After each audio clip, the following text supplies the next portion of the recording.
Estamos aqui novamente no Bora Geral para continuarmos a conversa sobre a educação pública no município de São Paulo, particularmente o afastamento dos diretores, que foi realizado pela atual administração de uma maneira autoritária e violenta.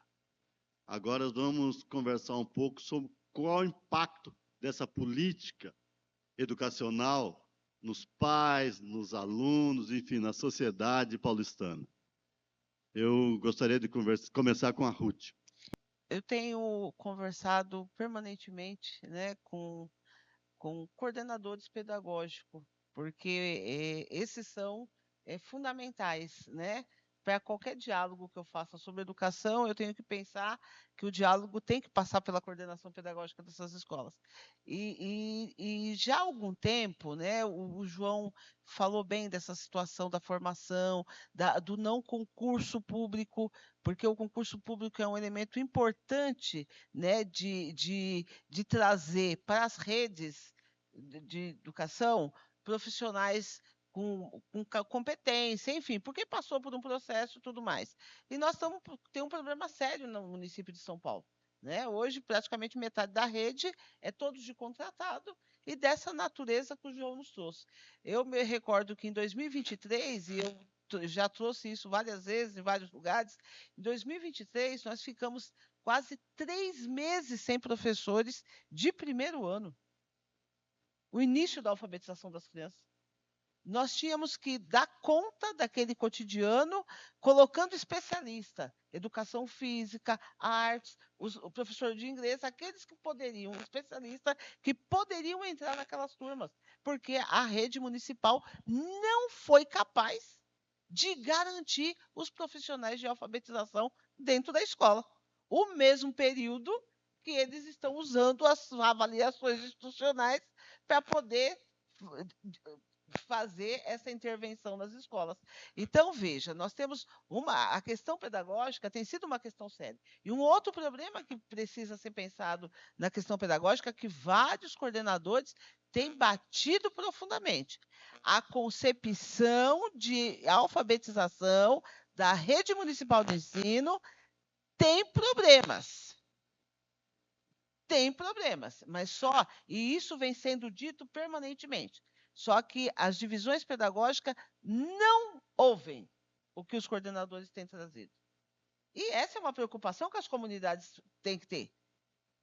A comunidade escolar, mas a comunidade entendendo pais, mães. Porque se eu estou falando dos processos de alfabetização, e aí o fundamento de acusação das escolas que não se preocupam com a questão pedagógica é falacioso.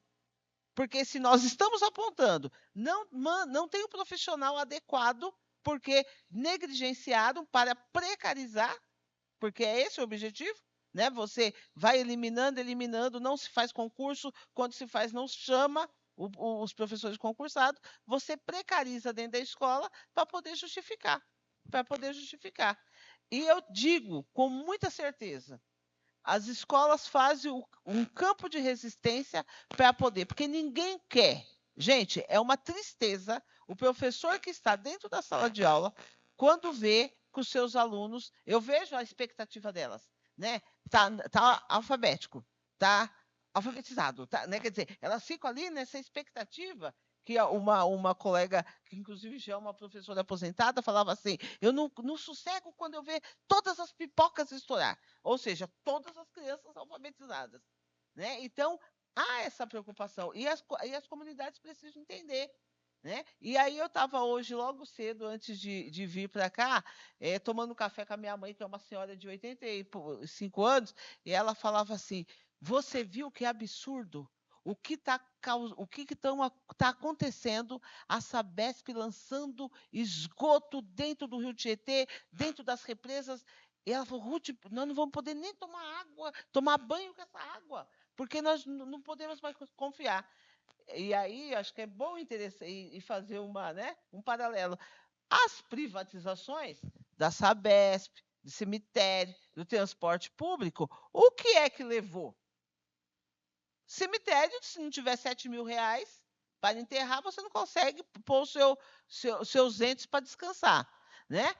O transporte público é esse caos, prensando o trabalhador no seu caminho, prensando entre as portas e na plataforma, como acontece com o CBTM, né? Então, nós temos aí vários exemplos do que leva à privatização. E será que é isso que nós queremos para as nossas escolas? A privatização que já aconteceu em massa na educação infantil, o que levou?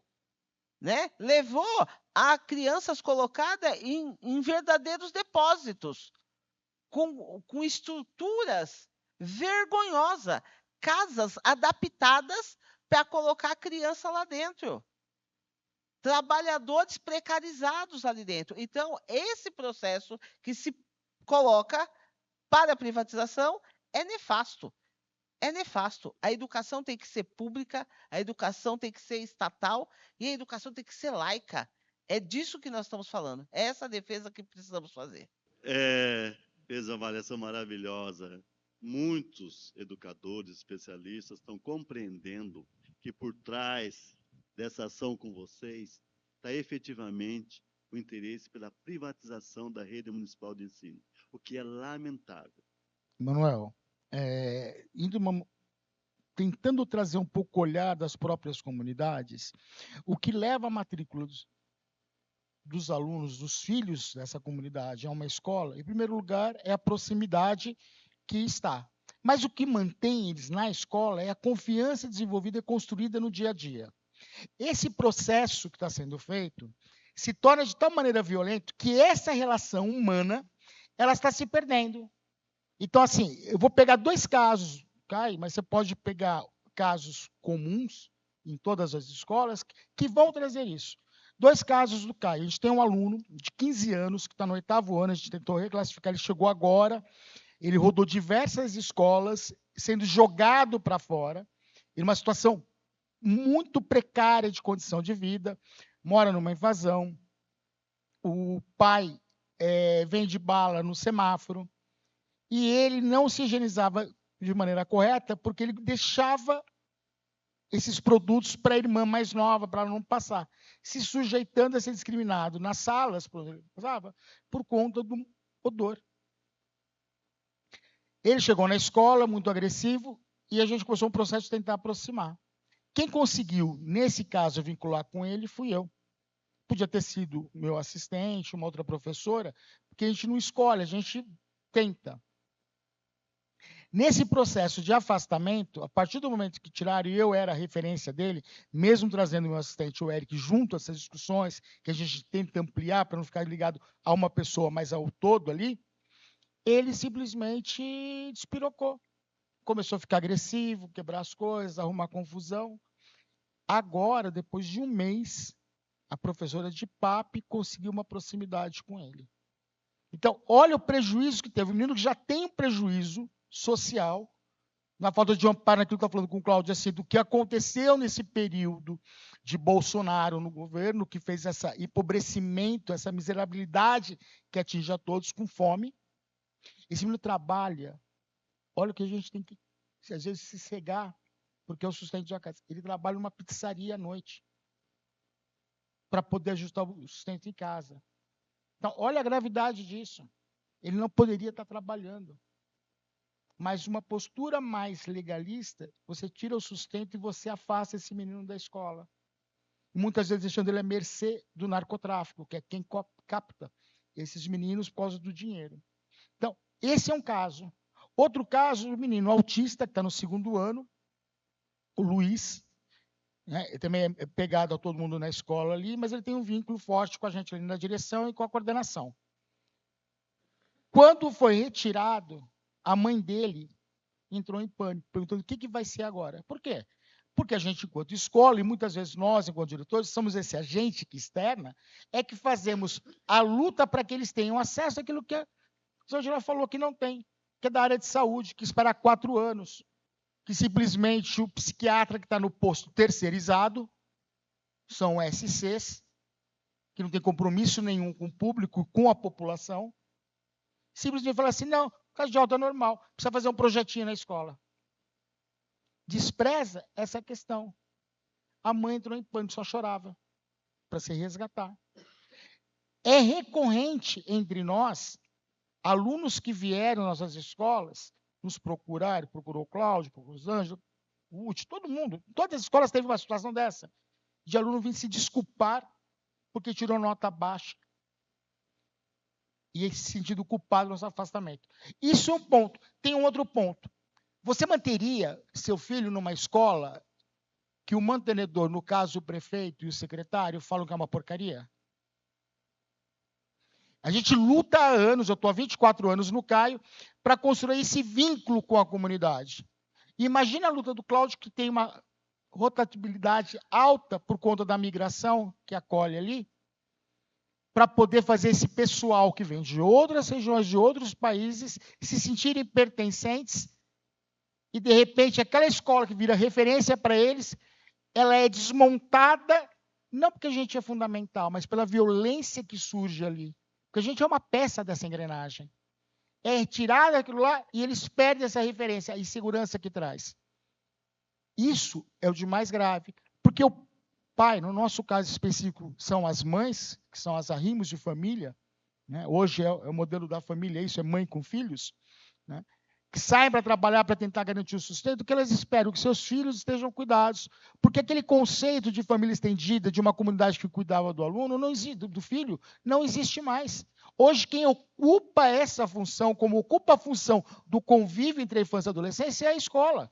A gente não tem mais os mesmos meios sociais para isso. E quando você rompe esse vínculo da escola com essa violência, você desestrutura tudo. O grau de insegurança, o grau de dor que essas famílias estão sentindo, que os pais estão sentindo, não dá para mensurar. Então, assim, é importante a gente entender que a grande violência que os nossos alunos e que as nossas famílias estão sofrendo é destruir uma relação que se tinha, onde eles tinham na escola um porto seguro. Eu queria só mandar um recado a toda a comunidade escolar de todas as escolas aqui presentes, e mais as das 25 e das 66, e todas as escolas que, de uma forma ou de outra, estão sofrendo, né, essa ameaça da privatização. Gente, escola tem que ser humana, ela não pode ser empresa. Senhores pais, se vocês permitirem que a privatização ganhe esse espaço, vocês vão estar tirando dos seus filhos a oportunidade de serem tratados como pessoas, como seres humanos, nas suas individualidades, no seu bem-estar e na qualidade de ensino. Eu estou pensando agora na escola do Cláudio, que eu conheço tão bem. Trabalhei com ele muitos anos. Aqueles alunos que vieram de outros países, de mais de 20 países, que tem o Cláudio como referência, o pessoal do EJA, aquele pessoal trans que ele montou. Eu queria saber, Cláudio, como é que esse pessoal, hoje em dia, está vivendo, sentindo a tua ausência lá. Toda vez que eu passei naquela escola, eu ouvi o seguinte: o Cláudio criou isso aqui. Inclusive na defesa de tese do Cadu, semana passada. E, de repente, você é tirado daquilo que você tanto ama, assim como os outros diretores. Aqui é um grupo de pessoas apaixonadas pelo que fazem. Não são quaisquer diretores, pelo que eu estou percebendo. Pelo que eu vi na tua escola, a manifestação, Carlos, na tua, a manifestação. No geral, é muito amor colocado para a comunidade, e você recebe esse amor da comunidade. Como é que os imigrantes estão enxergando isso na tua unidade? Então, Manuel, é um choque, né? Porque assim, o que a gente faz, na verdade, nas nossas escolas é uma educação humanizada, né? Uma educação freiriana, uma educação voltada para as classes populares, né? Para as famílias mais carentes. E o que acontece? Numa escola que, quando eu cheguei no Espaço Ibitita, em 2011, a gente tinha 10,5% de alunos imigrantes. Hoje temos 40%. Então, quadriplicou o índice que a gente tinha. Significa que para 40% dos estudantes da escola, o português é a segunda língua. Então, isso já é um problema para os índices, né, para essas notas e avaliações externas. Então, o que acontece? Esses estudantes também aprendem, é o que o Carlos falou, às vezes está muito em evidência aquilo que a gente, né, os problemas que a gente tem, mas pouco se fala das coisas boas que a gente também faz, né? Só que para você, por exemplo, pegar um estudante que está chegando de outro país, que tem uma língua muito distante do português, né, como é o bengali, que se fala em Bangladesh, o árabe, que se fala em alguns países, né, do Oriente Médio, você vai levar um tempo para fazer aquela prova ali, para ter aquele resultado. Então, é isso que as famílias estão temendo. Elas sabem que, hoje, a situação dessas escolas que têm um trabalho, né, reconhecido socialmente, todas essas escolas são reconhecidas socialmente, né, embora a gente tenha passado pela pandemia, os índices de todas as escolas do Brasil, não só do Brasil, do mundo diminuíram. Esses índices caíram no mundo inteiro, não é só no Brasil nem nas nossas escolas. E aí está se fazendo esse estardalhaço para poder se executar um outro projeto, né? Mas o que acontece? Essas famílias sabem que, quando você se preocupa com índice, a questão humana ela é colocada em segundo plano. O que acontece conosco é o contrário. A questão humana ela está em primeiro plano. Os índices vêm depois, com resultados que a gente, do trabalho que a gente realiza com essas famílias. Então, as famílias estão muito preocupadas. Por quê? Hoje já acontece isso em algumas escolas que não têm essa preocupação com o lado humano como a gente tem, de fato ensinar as crianças, de ajudar a superar as dificuldades, etc. São escolas que, quando o aluno repete de ano, ele tem muito problema de disciplina, a escola diz o seguinte: olha, aqui não é bom você estudar, não é melhor você procurar outra escola, né? Quando privatizar, isso vai virar uma regra, né? Nenhuma escola privatizada vai querer aluno que não tem bom resultado.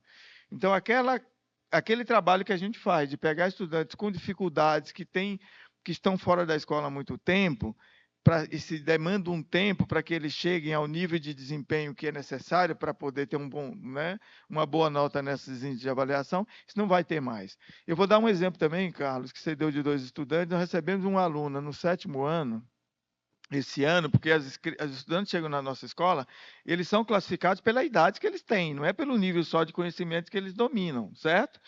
Um estudante que deveria estar no 7º ano, ela só tinha parado de estudar no 3º ano, ou seja, ela ficou o 4º, 5º, 6º fora da escola, e eles chegam na nossa escola, porque são bairros também, escolas muito carentes, né, de famílias excluídas socialmente. E aí o que acontece? Para essa estudante que chegou no 7º ano, na idade de 7º ano, que só tinha frequentado até o 3º ano, está fora da escola há muito tempo, o trabalho pedagógico tem que ser a médio prazo, pelo menos para você conseguir, né, com que a criança, de fato, aprenda e chegue no nível, né, de conhecimento de 7º ano. Então, quando você vai pegar uma avaliação externa, por exemplo, como é o caso do IDEB, isso vai impactar de uma outra maneira, vai chegar de uma outra forma. Então, essas escolas privatizadas não vão querer passar por esse processo de preparação desses estudantes para que, de fato, eles aprendam. Eles vão querer estudantes já prontos para tirarem nota nessas avaliações externas no IDEB ou no IDEP. Então, as famílias vão padecer muito nesse sentido, né? As famílias vão passar por problemas de estarem numa comunidade que tem uma escola próxima, mas elas podem ser convidadas a se retirarem para procurarem vaga numa escola mais distante, porque aquela escola não vai admitir que isso aconteça. Um outro problema que as famílias também, né, vão enfrentar, os estudantes também, que boa parte dessas escolas, se a gente fizer um exercício, né, e a gente fizer aí uma previsão de que a prefeitura vai ter êxito, que ela vai conseguir privatizar nossas escolas, o que vai acontecer com as equipes? É aquilo que o Carlos e a Ruth já disseram, e o João também, né? E a Rosângela. As equipes não vão permanecer. Os professores, coordenadores e assistentes de direção não vão querer ficar naquelas escolas. Então, vai mudar praticamente todos os profissionais e vão chegar, ao invés do que se prevê, né? Profissionais que estão ali há muito tempo, que conhecem a comunidade, que já têm um trabalho consolidado com aquela equipe consolidada e com a própria comunidade, vão se desfazer. Vão chegar pessoas inexperientes que vão começar um trabalho, né?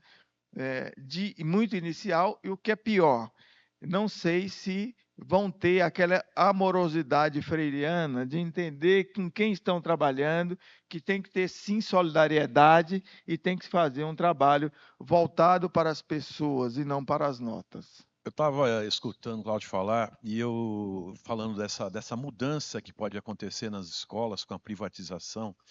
E eu penso assim, privatização, por mais que queiram negar, ela sempre visa lucro, né? Educação vai ter que dar lucro, de alguma forma, para alguém, né? Para as entidades que assumirem essa gestão da escola. Essa escola vai se descaracterizar totalmente, porque você tira a equipe gestora, muitos professores vão sair, ou quase todos, ou todos, né? E eu fico pensando, porque a escola, todas as mazelas sociais, elas estão presentes na escola, elas chegam à escola, né? E a gente está sempre dando um jeito de minimizar isso para que o aluno possa aprender, para que ele possa ter uma vivência na escola que permita o aprendizado. E eu quero ver qual é a entidade privada. Será que você, o pai, a mãe, ele vai ter a segurança de deixar o filho dele numa escola assim, que é uma escola que está visando o lucro?